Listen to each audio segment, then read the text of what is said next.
Do you need some great looking oak, maple, or other deciduous trees for your layout? Well, I'm going to show you how I made some beautiful deciduous trees for my layout on Ron's Trains and Things right now.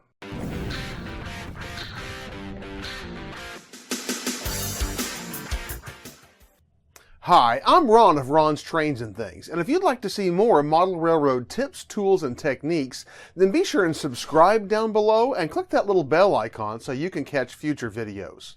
If you're building a model railroad layout, or a diorama for military models, or a diorama that you're using for fantasy gaming, or almost any other kind of model building, you probably need some great looking trees for your layout or diorama.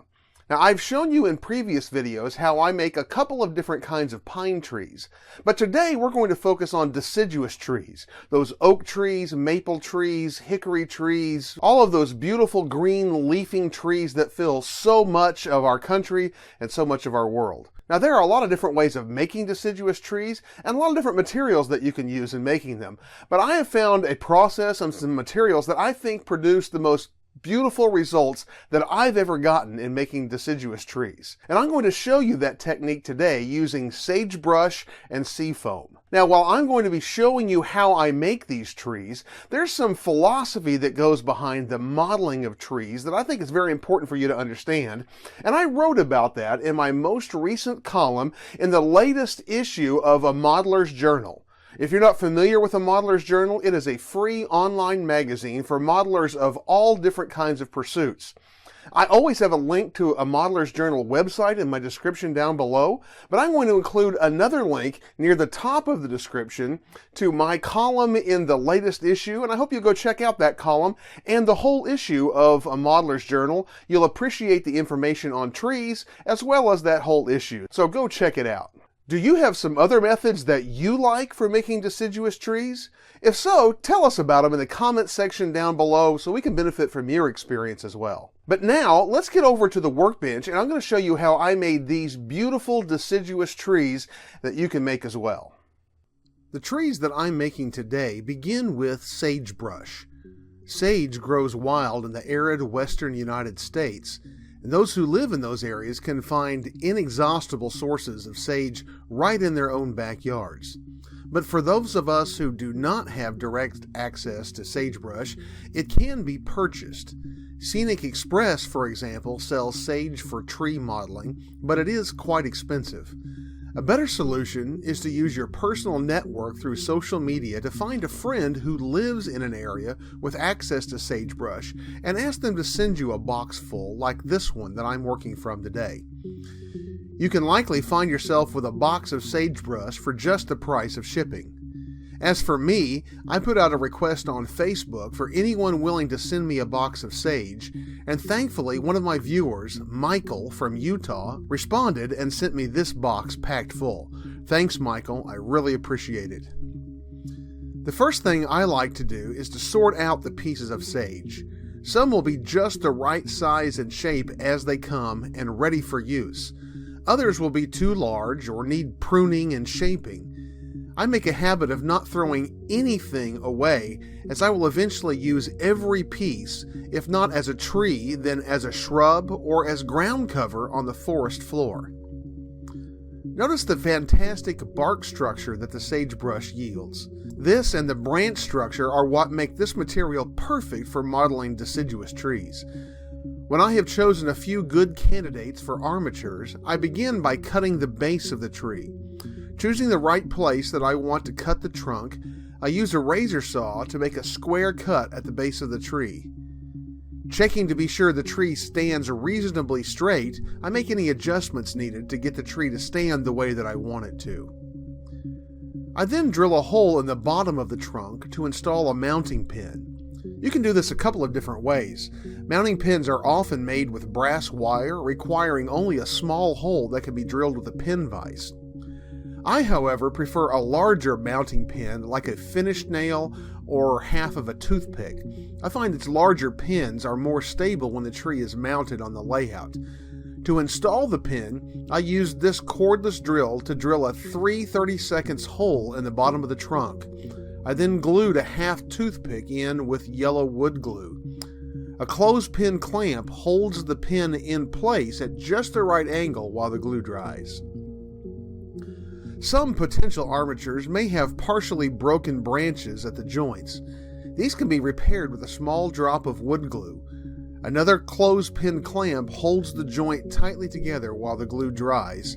When it dries, this branch will be as good as new. The bark-like surface on the sagebrush is often loose and stringy. This can be pulled off, but doing so would take away from the beautiful bark texture that makes sage trees so realistic. It's better to glue this material back down to the armature. For this, I use full-strength Mod Podge matte medium. I used a 1/2 inch wide artist's brush to coat the surface of the armature with the Mod Podge, using strokes that move along the length of the trunk and being sure that the strands of material lay in a way that look natural and accentuate the bark texture. When I'm finished coating it with Mod Podge, I set the armature aside to dry. The sagebrush makes the basic armature of the tree, but for spectacular foreground or hero trees, a little more detail is in order. To provide that detail for some truly stellar trees, I use sea foam to add a delicate, smaller branch structure to the tree. Sea foam is another natural product. It is, in fact, a more delicate type of sage itself, and it's most notably sold by Scenic Express as super tree material. In my case, I bought a case of super tree some time ago, and I used the best stuff from the case to make full trees. Then I kept the leftover material for projects like this. I've seen other modelers glue large clumps of sea foam all over the sagebrush armature, but for the best looking results, I prefer to take the small single frond pieces of the sea foam and carefully attach them to the ends and the sides of the branches of the armature. I glue them in place using Eileen's tacky glue, which can be found at general hobby and fabric stores. Take your time on this step. Patience pays off. I spent about an hour on each tree for this step, but the looks of the tree made this time well spent and well worth it.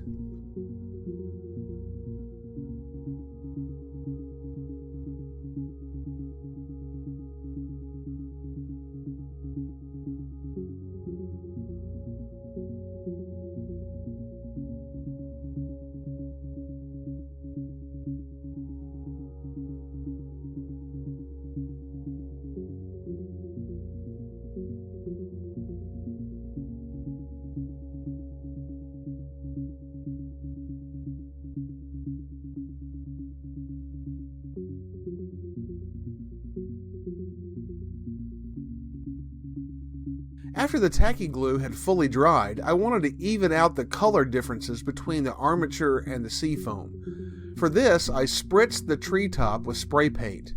I tried primer gray and Rust-Oleum camo brown. I like the brown color, but the paint comes out of the can way too fast. I didn't want to paint the sagebrush armature any more than absolutely necessary. It was much easier to paint the sea foam with a minimal coverage on the armature using the cheap primer at a distance of about 10 inches and in short spritzing bursts.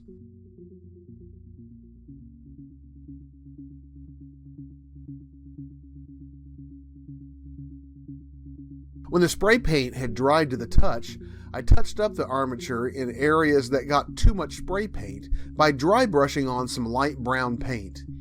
I found this country maple color by Deco Art to be perfect.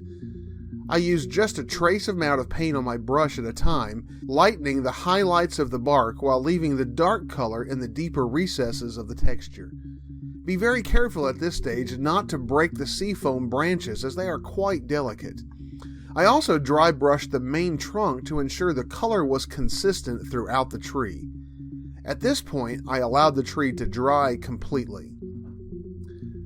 This next step is where the magic happens as foliage is added to the tree armatures. I attached my foliage with spray adhesive.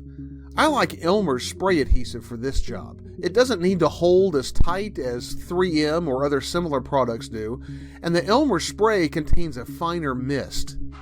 Normally, I spray the adhesive over a trash can, but for the sake of video, I worked over this piece of poster board.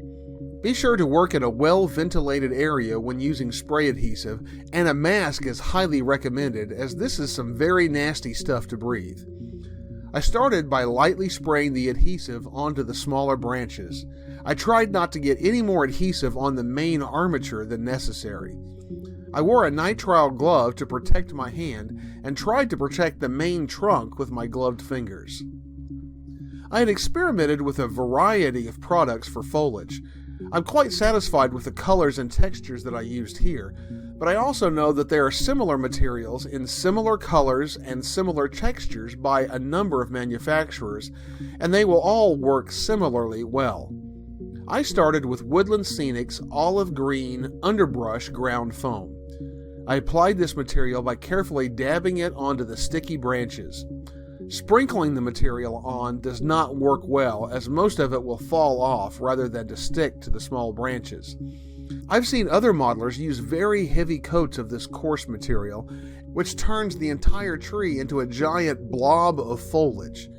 I think the most realistic trees are more airy and see-through, so I was more sparing in the application of the coarse material. You may want to add more spray adhesive from time to time to get the coverage that you want. When I was happy with the basic foliage, I added highlights and texture. This can be done with lighter colors of fine ground foam, but I prefer to use a couple of different colors of leaf flake material from Nock. Inevitably, some material will stick to the more sticky spots on the trunk of your tree. I removed this material with a stiff brush. In one case, some of the flake material stuck on rather stubbornly, so I used a toothpick to scrape it away. After the trees were completed, I gave them a quick spray with some inexpensive Super Hold hairspray. This takes away some of the stickiness of the spray adhesive and just helps to seal everything into place. And here are the finished results. These trees are incredibly realistic and will make a beautiful forested area near the front edge of my layout. If you're looking to make some great foreground trees, or just a few hero trees to really stand out on your layout, I highly recommend this sagebrush technique. I hope you'll give it a try. I think you'll really like your results. In my opinion, these sagebrush trees turned out beautifully, and they are some of the best looking trees I've ever been able to produce, and frankly, they compete with about the best that I've ever seen. The beauty of this technique is that it's not difficult, nor is it expensive, and with a little bit of patience, you can produce beautiful deciduous trees just like these. Well, these trees that I've shown you today are going to be the beginning of a forested area on my layout, and I can't wait to get it all filled in and show you what it looks like when it's finished. If you enjoyed this video, here's a link to some more videos about tree making that I know you'll enjoy as well, so be sure and check those out. Also, take a moment to look in the description down below this video, where you're going to find that link to a modeler's journal and my column about the philosophy behind modeling trees. You'll also find a link to my Amazon page and my Amazon pick of the week. Also check out my Patreon page in the description and links to where you can connect with me on social media. I look forward to connecting with you. Well, be sure and join me each Tuesday as I bring you more great model railroad videos, and I look forward to seeing you then.